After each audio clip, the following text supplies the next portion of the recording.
Good morning, I am here with Raphael Vermeir, CEO of Glenmeer Limited. Good morning, Raphael. Good morning. Thank you for joining us.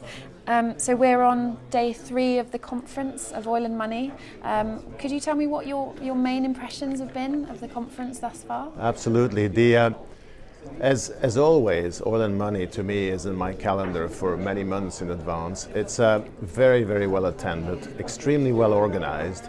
And the themes have always been very relevant to our industry, both in the oil and gas sector, but also, of course, in the financial area of and a very kind of moving part kind of industry that is facing quite a few challenges. Certainly in the last years, challenges from a standpoint of commodity prices, but also challenges because demand questions are really coming up very strongly. Absolutely.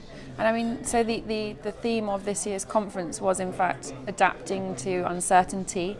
What do you see as the main uncertainties going forward? Well, for an oil executive, and I used to work for a large oil company, is of course the future of the prices of the commodity, oil and gas. And this decides for us what investments should we kind of go into. So there's a lot of uncertainties around supply of the products and the financing of these particular large projects, but there's also a lot of uncertainties around demand, and a lot of people are talking about the shift to gas, which is already a large challenge, but also there's the whole uncertainty around electric vehicles. Is that really going to be where the oil demand is going to be most challenged in the future? Absolutely. And just to finish off, how big a risk is there of a major oil supply gap in the next 5 years due to underinvestment, geopolitics or other factors? Yeah, I think that very much that is one of the risks, is that a lot of companies have either cancelled or delayed large investments in new projects.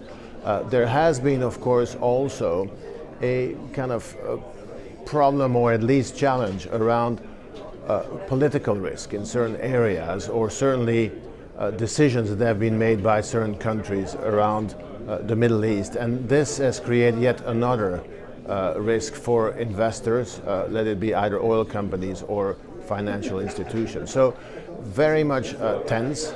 There's a lot of oil and gas around, but it's just really how is it going to be extracted economically and with a future, in the sense that we have to remember these are large investments in money terms, but also very long-term investments, and hence people want to have as much certainty as they possibly can.